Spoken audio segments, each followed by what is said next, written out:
আচ্ছা, তো আগের দিন আমরা স্ট্রাকচার সম্পর্কে জেনেছি, সোশ্যাল স্ট্রাকচার সম্পর্কে। মার্কস বলছেন যে স্ট্রাকচার বলতে এমন একটা হোল বা সমগ্রকে বুঝিয়েছে যেটা কতগুলো পার্টের সমন্বয়ে গঠিত, এবং স্ট্রাকচারকে তিনি দুটো অংশে ভাগ করেছেন, একটা হচ্ছে বেস আর একটা হচ্ছে সুপারস্ট্রাকচার। বেস বলতে তিনি কোনটাকে বুঝিয়েছেন? বেস বলতে তিনি মোড অফ প্রোডাকশনকে বুঝিয়েছেন, অর্থাৎ একটা সোসাইটির বা একটা সমাজের যে উৎপাদন পদ্ধতি রয়েছে সেটা হচ্ছে সমাজের বেস। বেস হচ্ছে সমাজের mode of production, the economy, অর্থনীতি, এটা হচ্ছে সমাজের বেস। সুপারস্ট্রাকচার হচ্ছে এভরিথিং এলস, বাকি সমস্ত কিছু, লিটারেচার, রিলিজিয়ান, স্টেট, পলিটিক্স, ল, এই সমস্ত কিছু হচ্ছে সুপারস্ট্রাকচার। ঠিক আছে? এবং বেস দাঁড়িয়ে রয়েছে সুপারস্ট্রাকচারের উপর। Base determines the superstructure. Base যদি বদলে যায়, সুপারস্ট্রাকচারও বদলে যাবে। যখনই এগ্রিকালচার বেসড ইকোনমি থেকে ইন্ডাস্ট্রি বেসড ইকোনমি আসছে, সাথে সাথে কিন্তু আরবানাইজেশন হচ্ছে, জয়েন্ট ফ্যামিলি ব্রেকডাউন হচ্ছে, নিউক্লিয়ার ফ্যামিলি গড়ে উঠছে। ক্লিয়ার? কারণ সমাজের বেস বদলে গেছে। তো মার্কস তাহলে বেস বলতে বুঝিয়েছেন মোড অফ প্রোডাকশন, যেটা হচ্ছে ইকোনমি। ক্লিয়ার? এবং মোড অফ প্রোডাকশনের তিনি দুটো ভাগ করেছেন, একটা হচ্ছে ফোর্সেস অফ প্রোডাকশন আর একটা হচ্ছে relations of production. Forces of production কোনটা? ফোর্সেস অফ প্রোডাকশন হচ্ছে একটা নির্দিষ্ট সমাজে মানুষের স্কিল বা টেকনোলজি, অর্থাৎ যেটার দ্বারা আমরা উৎপাদন করছি, উৎপাদনের জন্য যা যা র মেটেরিয়ালস লাগছে, সেগুলো হচ্ছে ফোর্সেস অফ প্রোডাকশন। যেমন ধরো চাষাবাদের জন্য জমি প্রয়োজন, ট্রাক্টর প্রয়োজন বা লাঙ্গল প্রয়োজন, কিছু লেবার, হিউম্যান লেবার প্রয়োজন, এগুলো হচ্ছে ফোর্সেস অফ প্রোডাকশন, যেগুলোকে ইউজ করে আমরা প্রোডাকশন করছি। আর আরেকটা থাকছে relations of production. Relations of production কোনটা? না, যে কোনো প্রোডাকশনের জন্য যা যা র মেটেরিয়ালস লাগছে, যে যে উপকরণ লাগছে, সেই ম্যাটেরিয়ালস গুলোর ভিত্তিতে, ওই ম্যাটেরিয়ালস গুলোকে বেস করে মানুষের সাথে মানুষের সম্পর্ক। ক্লিয়ার? যেমন চাষাবাদের জন্য ধরো জমি প্রয়োজন, এই জমিটাকে কেন্দ্র করে মানুষের সাথে মানুষের সম্পর্ক। একটা দল হ্যাভ, অর্থাৎ যার জমির মালিকানা রয়েছে, আর একটা শ্রেণী হ্যাভ নট, যার জমির মালিকানা নেই। ক্লিয়ার? অর্থাৎ এই রিলেশনস অফ প্রোডাকশনই কিন্তু ক্লাসকে ডিফাইন করে, যে রুলার কারা হবে, রুলড কারা হবে, সুপার অর্ডিনেট কারা হবে, সাবঅর্ডিনেট কারা হবে, এটা এটা ডিটারমাইন করছে রিলেশনস অফ প্রোডাকশন। যার হাতে উৎপাদনের মালিকানা রয়েছে পুঁজিবাদী সমাজে বা ক্যাপিটালিস্ট সোসাইটিতে, তিনি হচ্ছেন বুর্জোয়া। যাদের হাতে মালিকানা নেই, তারা ওই মালিকের কাছে শ্রম বিক্রি করছে, লেবার বিক্রি করছে, বিক্রি করে জীবন অতিবাহিত করছে। দেয়ার প্রোলেতারিয়েট। ঠিক আছে? এবং মার্কস বলেছেন যে সোসাইটি কন্টিনিউয়াসলি ট্রান্সফর্ম হচ্ছে, সমাজ অনবরত একটা পরিবর্তনের মধ্য দিয়ে এগিয়ে যাচ্ছে, এবং এই পরিবর্তনের কারণ লুকিয়ে আছে মোড অফ প্রোডাকশনের উপর। মোড অফ প্রোডাকশন যদি বদলে যায়, সোসাইটি পরিবর্তন হবে। ঠিক আছে? বা মোড অফ প্রোডাকশনে বলতে গেলে সমস্ত কিছু, মতাদর্শ, রাষ্ট্র, ধর্ম, সবকিছু বদলে যাবে। ঠিক আছে? এবং এই মোড অফ প্রোডাকশনের পরিবর্তনটা হয় কিভাবে? পরিবর্তনটা হয় দ্বন্দ্বের মাধ্যমে, থ্রু রেভলিউশন, থ্রু কনফ্লিক্ট। এটাই ডায়ালেকটিক, যেটা হেগেল থেকে নেওয়া। হেগেল আমরা শুরু করবো, ডায়ালেকটিক্যাল ম্যাটেরিয়ালিজম শুরু করব। তার আগে আমি বলে নিচ্ছি, এইটা জাস্ট একটু আর কথা আছে, যেটা আগের দিন পড়িয়েছিলাম। যেটা বললাম যে এই মোড অফ প্রোডাকশনটা পরিবর্তন হয় মূল বেসিক্যালি দ্বন্দ্বের মাধ্যমে। এই দ্বন্দ্বটা হচ্ছে বিরোধমূলক। এই দ্বন্দ্বটা, দুই ধরনের দ্বন্দ্ব দেখা যায় মোড অফ প্রোডাকশনে। একটা হচ্ছে মালিক আর শ্রমিকের দ্বন্দ্ব, অর্থাৎ শাসক আর শোষিতদের দ্বন্দ্ব। আর একটা হচ্ছে ফোর্সেস অফ প্রোডাকশনের সাথে রিলেশনস অফ প্রোডাকশনের দ্বন্দ্ব। ফোর্সেস অফ প্রোডাকশন কোনটা? উৎপাদনের জন্য প্রয়োজনীয় উপকরণ, একটা নির্দিষ্ট সমাজে মানুষের স্কিল, টেকনোলজি, এগুলো ফোর্সেস অফ প্রোডাকশন। মার্কস বলছেন যে সময়ের সাথে সাথে এগুলো পরিবর্তন হয়, অ্যাডভান্স হচ্ছে, যত দিন যাচ্ছে আমাদের স্কিল, টেকনোলজি এগুলো দ্রুত অ্যাডভান্স হচ্ছে। কিন্তু এই যে অ্যাডভান্সমেন্ট, এটাতে বাধা দিচ্ছে পুরাতন সম্পর্কের মালিকেরা। ঠিক আছে? যেমন ধরো, ফর এক্সাম্পল আমি বলেছিলাম, আগে ধরো গ্রামে ট্রাক্টরের এই গরু বলদের টাঙানো লাঙলে করে চাষ করা হতো। তাহলে যার প্রচুর পরিমাণ বলদ রয়েছে, জমি রয়েছে, টাকা রয়েছে, সে প্রচুর পাওয়ারফুল ব্যক্তি। এবার টেকনোলজিক্যাল ডেভেলপমেন্টের ফলে বলদের টানা লাঙল দিয়ে ট্রাক্টর চলে আসছে। এবার এই যে অ্যাডভান্সমেন্ট, ট্রাক্টর যদি চলে আসে, যার প্রচুর বলদ রয়েছে, লাঙল রয়েছে, তার আর কোনো পাওয়ার থাকবে না, তার কারণ তার কাছে ওগুলো কেউ নেবে না আর, মানুষ ট্রাক্টরের পেছনে ছুটবে। ফলে এই অ্যাডভান্সমেন্টের ক্ষেত্রে এই পুরাতন সম্পর্কের যে মালিক, তিনি বাধা দিচ্ছে। ক্লিয়ার? এবং এই বাধা দেওয়ার ফলে একটা বিরোধ দেখা যাচ্ছে, অর্থাৎ পুরাতন সম্পর্কের মালিকের সাথে ফোর্সেস অফ প্রোডাকশনের একটা বিরোধ দেখা যাচ্ছে। এবং এই বিরোধটা, দ্বন্দ্বের মাধ্যমে নতুন উৎপাদন শক্তি গড়ে উঠছে। ক্লিয়ার? এইভাবে একটা সমাজ বদলে যাচ্ছে। ক্লিয়ার? এগুলো আমরা আগের দিন পড়েছিলাম। আজ এটা বেসিক্যালি হিস্টোরিক্যাল ম্যাটেরিয়ালিজম, যে কিভাবে ইতিহাস হিস্টোরিক্যাল ম্যাটেরিয়ালিজম। এবং আজ যেটা পড়বো সেটা হচ্ছে ডায়ালেকটিক্যাল ম্যাটেরিয়ালিজম বা দ্বান্দ্বিক বস্তুবাদ। খুব ভালো করে এটা জেনে নেবে, ভীষণ ইম্পর্টেন্ট একটা বিষয়। মার্ক্সের পুরো জায়গাটাই দাঁড়িয়ে রয়েছে মূলত এই ডায়ালেকটিক্যাল ম্যাটেরিয়ালিজম আর হিস্টোরিক্যাল ম্যাটেরিয়ালিজমের উপর। মার্ক্সের বিখ্যাত উক্তি, the history of all hitherto existing society, the history of class struggle. এ যাবৎ এ যাবৎকালীন মানব জাতির ইতিহাস হলো শ্রেণী সংগ্রামের ইতিহাস। ঠিক আছে? তো ডায়ালেকটিক্যাল ম্যাটেরিয়ালিজম আজকে আমরা জানবো। মার্ক্সের ডায়ালেকটিক্সের ধারণা মূলত হেগেল থেকে নেওয়া। ঠিক আছে? মার্ক্সের ডায়ালেকটিক্সের ধারণা মূলত হেগেল থেকে নেওয়া। হেগেল সেই সময়কার অত্যন্ত একজন প্রভাবশালী একজন ফিলোসোফার ছিলেন। হেগেলের নাম তোমরা শুনে থাকবে ফিলোসফিতে। এই ডায়ালেকটিক্যাল ম্যাটেরিয়ালিজমের যে কথা বলছি, ডায়ালেকটিক্সের ধারণা, মার্ক্স যে ডায়ালেকটিক্সের কথা বলছেন, সেটা মূলত হেগেল থেকে নেওয়া। ঠিক আছে? এবং এই ডায়ালেকটিক্সটা কি?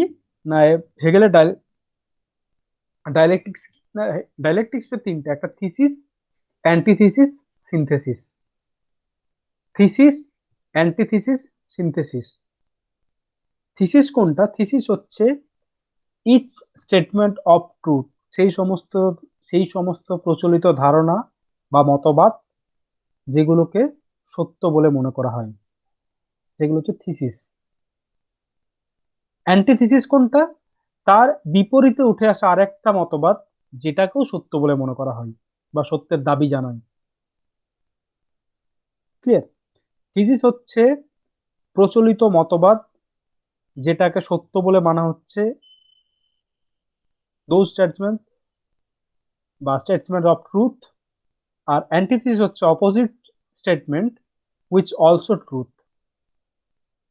ক্লিয়ার? এই থিসিস এবং অ্যান্টিথিসিসের লড়াই হয়, বা এই দুটোর দ্বন্দ্বতে যে নতুন আউটকামটা বেরিয়ে আসে, সেটা হচ্ছে সিনথেসিস, সেটা হচ্ছে নিউ স্টেটমেন্ট। ক্লিয়ার? তাহলে থিসিস হচ্ছে সেই প্রচলিত এক্সিস্টিং স্টেটমেন্ট, যেটাকে আমরা সত্য বলে মানছি। অ্যান্টিথিসিস, তার এগেনস্টে আরেকটা মতবাদ উঠে আসছে, যেটাকেও সত্য বলে দাবি জানাচ্ছে। এই দুটোর দ্বন্দ্বের ফলে যে নতুন স্টেটমেন্টে উঠে আসছে, সেটাকে বলছি সিনথেসিস। এটাই হলো হেগেলের ডায়ালেকটিক্স। আমি এক্সাম্পল দিলে বিষয়টা আরো ক্লিয়ার হয়ে যাবে তোমাদের। ধরো, একটা সময় মনে করা হতো একটা সময় মনে করা হতো যে পৃথিবী স্থির, সূর্য পৃথিবীর চারিদিকে ঘোরে। এটা এটা ছিল থিসিস। এটাকে সবাই, এই ধারণাটাকে, এই মতাদর্শটাকে, এই ইডিওলজিকে সবাই সত্য বলে মানত, যে পৃথিবী স্থির, সূর্য পৃথিবীর চারিদিকে ঘোরে। এটা ছিল থিসিস। এর এগেনস্টে আরো একটা মতাদর্শ উঠে এলো, যেটা গ্যালিলিও বললেন, যে না, সূর্য স্থির, পৃথিবী সূর্যের চারিদিকে ঘুরছে। এটা ছিল অ্যান্টিথিসিস। ওই মতবাদের এগেনস্টে উঠে আসছে, এটাকেও সত্য বলে মনে করছে, এটা সত্য বলে দাবি জানাচ্ছে। এই দুটো ডায়ালেকটিক্সের ফলে, এই দুটো দ্বন্দ্বের ফলে, কনফ্লিক্টের ফলে যে আউটকামটা আসছে, সেটা হচ্ছে সিনথেসিস। এই সিনথেসিস আবার থিসিসে পরিণত হয়, আবার একটা বিপরীত মতবাদ উঠে আসে, অ্যান্টিথিসিস। আবার লড়াই হয়, আবার নতুন সিনথেসিস উঠে আসে। ঠিক আছে? এইভাবে ক্রমাগত বা এই এই ডায়ালেকটিক্সটা আমাদের ইডিওলজির জগতে, আমাদের মতাদর্শ জগতে, আমাদের ধারণার জগতে কন্টিনিউয়াসলি চলছে, আমাদের আইডিয়ার জগতে। ক্লিয়ার? হেগেল বলছেন যে সমস্ত ফেনোমেনার একটা বিপরীতমুখী ক্রিয়া রয়েছে, অর্থাৎ যেটাকে আমরা সত্য বলতে মানছি তার একটা অপোজিট মত উঠে আসছে।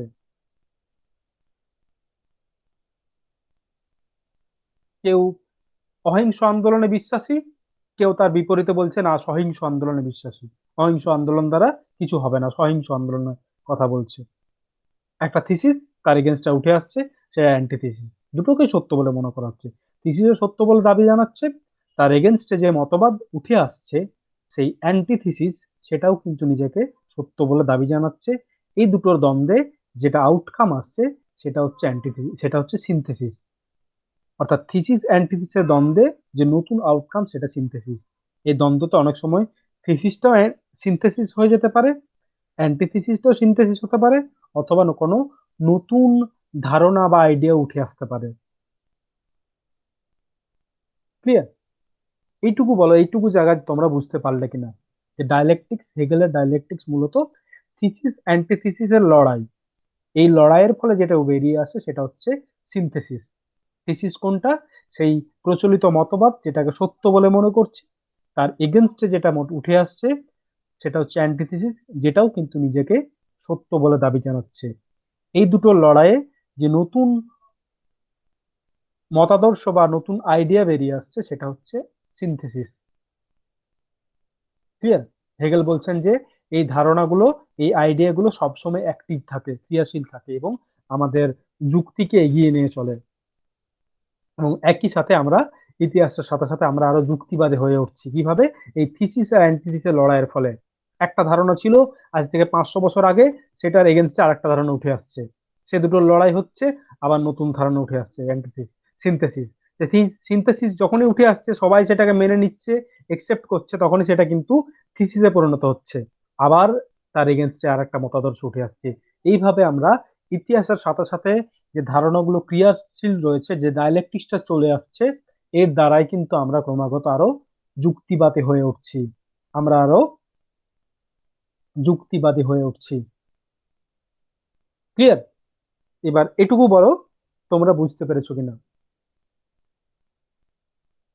বলো, স্পিকার অন করে অথবা চ্যাটে বলো কয়েকজন।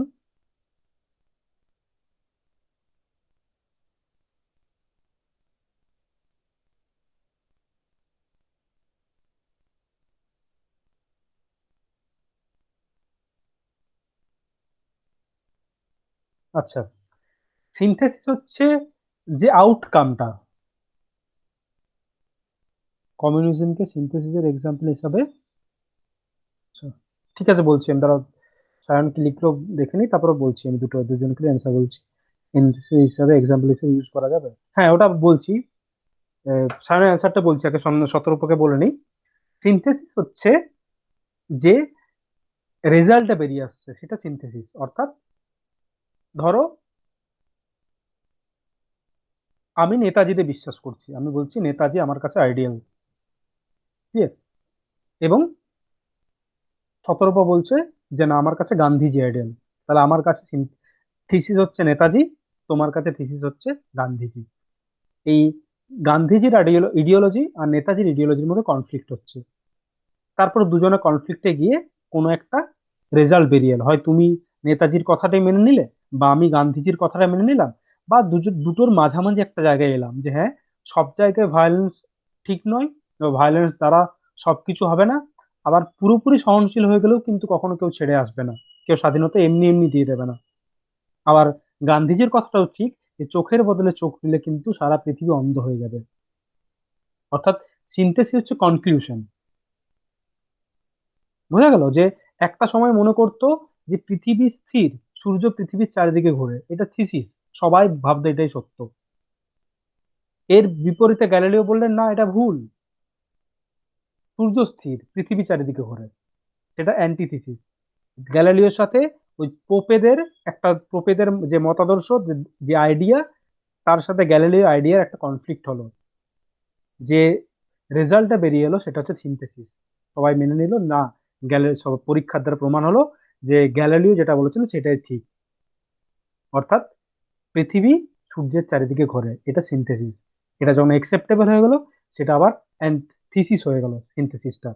আবার আরেক অ্যান্টিথিসিস বেরিয়ে এলো, না সূর্য স্থির নয়, সূর্যেরও নিজস্ব কক্ষপথ রয়েছে। তখন আবার ওইটার সাথে থিসিসের লড়াই চললো, আবার একটা রেজাল্ট বেরিয়ে এলো। বোঝা গেছে কত উপর? আচ্ছা, হ্যাঁ সায়ন যেটা বলে ঠিকই বলেছো, যে এই যেমন ক্যাপিটালিজম যদি থিসিস হয়, তার অ্যান্টিথিসিস হচ্ছে কমিউনিজম বা সোশ্যালিজম। এবং এই দুটোর, এটা হচ্ছে অ্যান্টিথিসিস হিসাবে মার্কস বলেছেন। এই দুটো লড়াই যেটা বেরিয়ে আসবে সেটা হচ্ছে সিনথেসিস। সিনথেসিস হচ্ছে আউটকাম। যেমন ধরো দাস সমাজ, দাস সমাজের এগেনস্টে বেরিয়ে আসলো সামন্ততন্ত্র, তখন অ্যান্টিথিসিস ছিল। সামন্ততন্ত্র যখন চলে এলো, তখন সামন্ততন্ত্র সিনথেসিস থেকে আবার থিসিসে পরিণত হলো। ক্লিয়ার? বোঝা গেল সায়ন?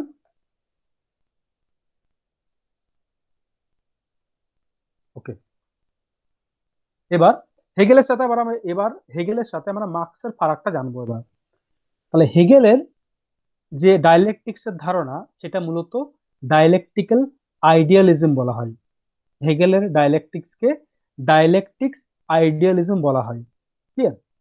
মার্কস কিন্তু হেগেলের থেকে এই ডায়ালেকটিক্স এর ধারণা গ্রহণ করেছেন, কিন্তু আইডিয়ার ধারণা গ্রহণ করেননি। আবার বলছি, হেগেলের যে তত্ত্ব, সেটাকে সেটাকে বলা হচ্ছে ডায়ালেকটিক্যাল আইডিয়ালিজম। ডায়ালেকটিক্যাল আইডিয়ালিজম অর্থাৎ তিনি আমাদের আইডিয়ার জগতে, আমাদের ধারণার জগতে কিভাবে ডায়ালেকটিক্স এর মাধ্যমে বা এই ডায়ালেকটিক্স থিসিস অ্যান্টিথিসিস যে লড়াই, সেটা আমাদের আইডিয়াল জগতে চলছে, আমাদের মনোজগতে চলছে, আমাদের ধারণার দিকে চলছে। এবং সেইভাবে আমরা ধারণার দিকে আমরা ক্রমশ যুক্তিশীল হয়ে যাচ্ছি। মার্কস কিন্তু ডায়ালেকটিক্সটা নিয়েছে। মার্কস বলছেন হ্যাঁ এই থিসিস অ্যান্টিথিসিস লড়াইটা চলে। মার্কস আইডিয়াটাকে গ্রহণ করেনি, মার্কস ম্যাটেরিয়ালকে গুরুত্ব দিয়েছেন। বস্তু জগতে থিসিস অ্যান্টিথিসিস লড়াইটাকে গুরুত্ব দিয়েছেন মার্কসের ডায়ালেকটিক্সকে। তাই ডায়ালেকটিক্যাল ম্যাটেরিয়ালিজম বলা হয়। দ্বান্দ্বিক বস্তুবাদ, দ্বান্দ্বিক ভাববাদ নয়। হেগেলেরটা হচ্ছে দ্বান্দ্বিক ভাববাদ। আমাদের ভাব জগতে, আমাদের আইডিয়ার ক্ষেত্রে যে ডায়ালেকটিক্সটা চলে, ডায়ালেকটিক্যাল যে থিসিস অ্যান্টিথিসিস লড়াইটা চলে, যার ফলে আমাদের আইডিয়া গুলো ক্রমশ আরো এগিয়ে চলছে। হেগেল হেগেল বলেছেন এটা। মার্কস বলছেন এই থিসিস অ্যান্টিথিসিস লড়াইটা লড়াইটা তিনি আইডিয়ার ক্ষেত্রে গুরুত্ব দেননি, তিনি গুরুত্ব দিচ্ছেন ম্যাটেরিয়ালের ক্ষেত্রে, বস্তু জগতের ক্ষেত্রে। বস্তু জগতে কিভাবে থিসিস আর অ্যান্টিথিসিস লড়াইটা চলছে। ঠিক আছে? তাই মার্কসের ডায়ালেকটিক্সকে বলা হয় ডায়ালেকটিক্যাল ম্যাটেরিয়ালিজম, দ্বান্দ্বিক বস্তুবাদ। আর হেগেলের ডায়ালেকটিক্সকে বলা হয় ডায়ালেকটিক আইডিয়ালিজম। ক্লিয়ার? আমি বিষয়টা আরো ক্লিয়ার করে দিচ্ছি একটা এক্সাম্পল দিয়ে। হেগেল কি বলবে? হেগেল বলছে যে আমাদের হেগেল বলছে আমাদের বস্তু জগৎ, আমরা যে ম্যাটেরিয়াল ওয়ার্ল্ড দেখছি, সেটা আমাদের ভাব জগৎ দ্বারা প্রভাবিত হয়। ভাব জগৎ বলতে আমাদের আইডিয়া দ্বারা প্রভাবিত হয়। ঠিক আছে? আমাদের ম্যাটেরিয়াল ওয়ার্ল্ড বা আমাদের বস্তু জগৎ আমাদের ভাব জগৎ বা আইডিয়াল ওয়ার্ল্ড দ্বারা প্রভাবিত হয়। ফর এক্সাম্পল, আমরা এরোপ্লেন তৈরির অনেক আগে এরোপ্লেনের নকশা তৈরি করেছিলাম। অর্থাৎ এরোপ্লেনের নকশাটা আমাদের মাথায় এসেছিল, আইডিয়াটা, যে আইডিয়াকে আমরা ম্যাটেরিয়ালের রূপ দিয়েছি। ক্লিয়ার? এটা হচ্ছে অ্যাজ পার হেগেল। হেগেল বলছেন আমাদের ম্যাটেরিয়াল ওয়ার্ল্ডের আগে যে ম্যাটেরিয়ালটা আমাদের মাইন্ডে আসে। ক্লিয়ার? আমরা আমাদের মাইন্ডে যে আইডিয়াটা আসছে, সেটাকে আমরা ম্যাটারের রূপ দিচ্ছি, সেটাকে বস্তুতে রূপ দিচ্ছি। বাড়ি করার আগে একটা ব্লু প্রিন্ট তৈরি করে নিচ্ছি আমরা। বাড়ি, আমরা এরোপ্লেন তৈরি করার আগে এরোপ্লেনের নকশা বানাচ্ছি। এটা হচ্ছে হেগেলের ধারণা। মার্কস বলছেন আইডিয়াটা তো আকাশ থেকে পড়ে না। এই যে আমরা বলছি যে এরোপ্লেন তৈরির আগে এরোপ্লেনের নকশা বানাচ্ছি, এরোপ্লেনের আইডিয়াটা আমাদের মাথায় আসছে, আইডিয়াটা আকাশ থেকে পড়ে না। আইডিয়াটা এসেছে পাখি ওড়াকে দেখে। বাকিটা একটা ম্যাটার। অর্থাৎ আমাদের ম্যাটেরিয়াল ওয়ার্ল্ডে আমাদের ভাব জগৎকে প্রভাবিত করেছে, সে ভাব জগৎ থেকে আবার আবার নতুন ম্যাটার তৈরি করছি। ক্লিয়ার? মার্কস বলছেন idea is nothing else than the material world reflected by human mind.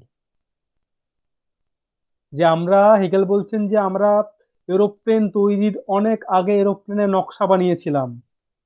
Marks বলছেন নকশাটা আকাশ থেকে পড়েনি, নকশাটা বেরিয়েছিল পাখি ওড়াকে দেখে, যে একটা পাখি কিভাবে উড়ে যাচ্ছে, সেই স্ট্রাকচারটা কেমন দেখতে হয়, আমরা ওই স্ট্রাকচার এরোপ্লেনের নকশা বানিয়েছি।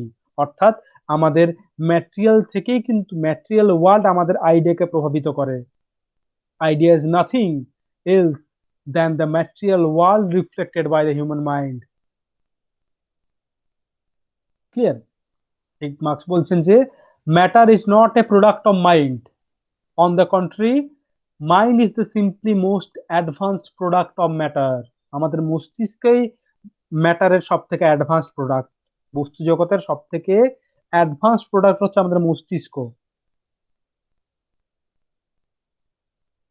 বোঝা গেল বিষয়টা? তাহলে হেগেলের সাথে মার্কসের ডায়ালেকটিক্স এর ফারাকটা কথা।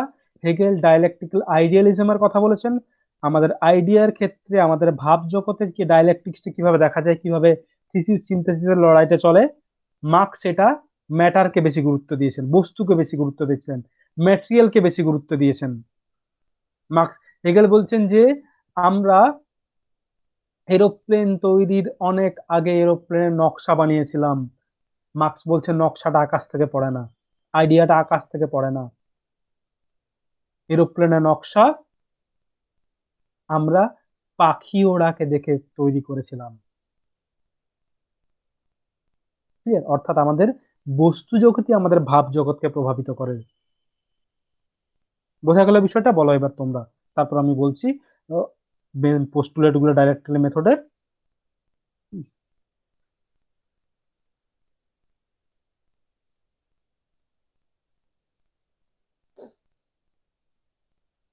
বলো তোমরা।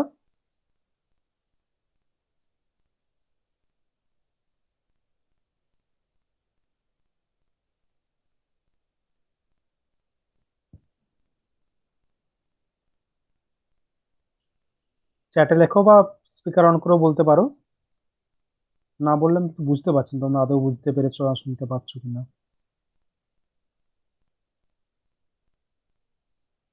আচ্ছা, ওকে। কারো কোনো সমস্যা থাকলে বলতে পারো, হ্যাঁ? নাহলে আমি নেক্সট টপিকে যাচ্ছি। ওকে, তাহলে আমরা এবার মার্কসের যে ডায়ালেকটিক্যাল মেথডের কথা বললাম, ডায়ালেকটিক্যাল ম্যাটেরিয়ালিজম, তার মেন বেসিক পোস্টুলেট গুলো জানবো আমরা, হ্যাঁ? তার মূল উপপাদ্যগুলো বা মূল ক্যারেক্টারিস্টিক্স গুলো জানবো। মার্কস বলছেন যে all the phenomena of nature are the part of integrated whole. অর্থাৎ এই প্রকৃতির সমস্ত ফেনোমেনা, সমস্ত বিষয়, তারা are the part of integrated, তারা একে অপরের সাথে ইন্টিগ্রেটেড, সমগ্রের সাথে ইন্টিগ্রেটেড রয়েছে, সমগ্রের ইন্টিগ্রেটেড অংশ এক একটা। Second, nature is a continuous state of movement and change. অর্থাৎ প্রকৃতি ক্রমাগত পরিবর্তনের মধ্য দিয়ে এগিয়ে চলেছে। প্রকৃতি, নেচার কোনো স্ট্যাটিক বিষয় নয়, সোসাইটি কোনো স্ট্যাটিক নয়, সোসাইটি র্যান্ডম, সোসাইটি কন্টিনিউয়াসলি পরিবর্তনের মধ্য দিয়ে এগিয়ে চলছে। তিন, the development process is the product of quantitative advance. যে এই যে ডেভেলপমেন্ট প্রসেসটা, সেটা হচ্ছে কোয়ান্টিটেটিভ অ্যাডভান্সমেন্ট। ঠিক আছে? 4 number, contradiction are inherent in all the realm of nature. প্রকৃতির প্রত্যেকটা ক্ষেত্রেই দ্বন্দ্ব উপস্থিত। ক্লিয়ার? এভাবে সোসাইটি পরিবর্তন হচ্ছে। Each state has a particular mode of production. প্রত্যেকটা সমাজে একটা নির্দিষ্ট উৎপাদন শক্তি রয়েছে। Each state, each stage content the seeds of own destruction. This is very important. তিনি বলছেন যে প্রত্যেকটা সমাজের মধ্যেই তার ধ্বংসের বীজ লুকিয়ে আছে। এবং পরবর্তী, এবং তার আরো বলছেন যে harmony, order becomes an obstacle to progress. সংহতি, শৃঙ্খলা, এই যে ক্রিয়াবাদীদের যে বক্তব্যগুলো, এগুলো বলছে সমাজ পরিবর্তনের ক্ষেত্রে বাধা দেয়। এবং যে পয়েন্টটা বললাম ইম্পর্টেন্ট, সেটা একটু ইলাবোরেট করছি আমি। যে মার্কস বলছেন যে it stage content the seed of own destruction. প্রত্যেকটা সমাজে তার সমাজের মধ্যে তার ধ্বংসের বীজ লুকিয়ে আছে, অর্থাৎ প্রত্যেকটা সমাজের ধ্বংসের কারণ সেই সমাজের মধ্যেই রয়েছে। ঠিক আছে, আমরা ডায়ালেকটিক্যাল ম্যাটেরিয়ালিজম জানলাম, আমরা মোড অফ প্রোডাকশনের দ্বন্দ্বগুলো জানলাম, এবং একইভাবে দ্বন্দ্বের মধ্য দিয়ে সোসাইটি পরিবর্তন হচ্ছে। দাস সমাজ, সামন্ততন্ত্র বা স্লেভারি, ফিউডালিজম, ক্যাপিটালিজম এবং সোশ্যালিজম বা কমিউনিজম আসবে বলে মার্কস স্বপ্ন দেখেছেন। ঠিক আছে, এই যে ইচ স্টেজ যেটা বললেন যে প্রত্যেকটা সমাজের মধ্যে ধ্বংসের বীজ লুকিয়ে আছে, সেটা কি না, মার্কস বলছেন যে এই যে ক্যাপিটালিজম, ক্যাপিটালিজম ধর্ম বা এই যে, আমি সোসাইটি স্টেজগুলো তোমাদের বলে দিচ্ছি। প্রথম সোসাইটি তিনি বলেছেন সেটা হচ্ছে প্রিমিটিভ সোসাইটি, প্রিমিটিভ কমিউনিজম যেটাকে বলছে, আদিম সাম্যবাদী সমাজ। সেখানে কোনো ক্লাস ডিভিশন ছিল না, শ্রেণীবিভাগ ছিল না, যার যতটুকু প্রয়োজন সে ততটুকু উৎপাদন করত। এরপরে আসছে দাস সমাজ বা স্লেভারি। স্লেভারি কারা? স্লেভ কারা? যারা যারা যুদ্ধে হেরে যেত তাদেরকে স্লেভ করা হতো। এবং দাস প্রভু ছিলেন, মাস্টার ছিলেন এবং স্লেভ। তো মাস্টার্স এবং স্লেভ। সোসাইটি চেঞ্জ হলো কিভাবে না, দাস যারা স্লেভস তারা তাদের উপর দাস প্রভুরা প্রচুর অত্যাচার করতো, শোষণ, এক্সপ্লয়েট করতো। এবং একটা সময় পর কৃতদাসরা বা স্লেভ যারা তারা দাস প্রভুদের এগেনস্টে রেভলিউশন করলো, সোসাইটি চেঞ্জ হলো। নেক্সট আসছে ফিউডালিজম, যেখানে দুটো ক্লাস দেখা যাচ্ছে, একটা হচ্ছে জমিদার আর একটা হচ্ছে বা একটা সামন্ততন্ত্র, আর একটা হচ্ছে ভূমিহীন কৃষক, ল্যান্ডলেস লেবার। ঠিক আছে, এই ল্যান্ডলেস লেবার যারা, তাদের উপর প্রচন্ড অত্যাচার করতো জমিদাররা। এবং একটা সময় কৃষকেরা, ল্যান্ডলেস লেবার যারা, তারা জমিদারদের বিরুদ্ধে বিদ্রোহ করলো। পরবর্তী ক্যাপিটালিজম এলো। এখানেও বেসিক্যালি দুটো শ্রেণী দেখা যাচ্ছে, একটা বুর্জোয়া বা ক্যাপিটালিস্ট, আর একটা প্রোলেতারিয়েট বা ওয়ার্কিং ক্লাস। এখানেও বুর্জোয়া যারা, যারা ক্যাপিটালিস্ট, তারা ওয়ার্কিং পিপলদের বা প্রোলেতারিয়েটদের এক্সপ্লয়েট করে। মার্কস স্বপ্ন দেখেছেন একটা সময় পর, একটা সময় আসবে যেখানে এই প্রোলেতারিয়েটরা রাষ্ট্র দখল করবে, ক্যাপিটালিজমের এগেনস্টে রেভলিউশন আনবে, এই সোসাইটি ফল হবে, এই সোসাইটি ভেঙে পড়বে। পরবর্তী সোশ্যালিজম আসবে, যেখানে কোনো ক্লাস ডিভিশন থাকবে না, যেখানে কোনো এক্সপ্লয়টেশন থাকবে না। প্রত্যেকে নিজের প্রয়োজন অনুসারে উৎপাদন করবে, উৎপাদন প্রক্রিয়া অংশগ্রহণ করবে, পিসফুলি থাকবে। ঠিক আছে, এই যে বললাম যে প্রত্যেকটা সমাজের মধ্যে একটা ধ্বংসের বীজ লুকিয়ে আছে, সেই বিষয়টা কি? ধরো ক্যাপিটালিজম। ক্যাপিটালিজমে দুটো শ্রেণী, একটা হচ্ছে মালিক, শ্রমিক। সমাজ ভাঙবে কখন? যখন শ্রমিকেরা মালিকের বিরুদ্ধে বিদ্রোহ করবে, অর্থাৎ ধ্বংসের কারণ শ্রমিকেরা। শ্রমিকেরা ওই সমাজের মধ্যেই রয়েছে, যেন বলছে এটাকে নেগেশন অফ নেগেশন বলা হচ্ছে। প্রত্যেকটা সমাজের ধ্বংসের বীজ সে সমাজের মধ্যে লুকিয়ে আছে। দাস সমাজ ভেঙেছিল, দাস কৃতদাসরা যখন দাস প্রভুদের এগেনস্টে বিদ্রোহ করেছিল। এইভাবে সোসাইটি গুলো চেঞ্জ হচ্ছে, প্রিমিটিভ সোসাইটি থেকে স্লেভ সোসাইটি, সেখান থেকে ফিউডালিজম, ক্যাপিটালিজম এবং সোশ্যালিজম আসবে বলে মার্কস স্বপ্ন দেখেছেন। ক্লিয়ার? বোঝা গেল বিষয়টা? আজ এটাই থাক, নেক্সট দিন আমরা ক্যাপিটালিজম পড়বো। হুম, ক্যাপিটালিজমে কিভাবে এক্সপ্লোইটেশনটা হচ্ছে, কিভাবে যে ক্যাপিটালিস্টদের কলকারখানার সংখ্যা কিভাবে বেড়ে চলেছে, কিভাবে তাদের মুনাফা আরো বাড়ছে, বিপরীতে শ্রমিকদের অবস্থার কোনো উন্নতি হচ্ছে না, কিভাবে শোষণটা হচ্ছে সেটা আমরা জানবো, তার সাথে ক্যাপিটালিজমের ফিচার্স গুলোও জানবো। ঠিক আছে? তো তোমরা বলো এবার, তোমাদের কোনো অসুবিধা আছে কিনা বা কোনো জায়গায় বুঝতে পারছো কিনা।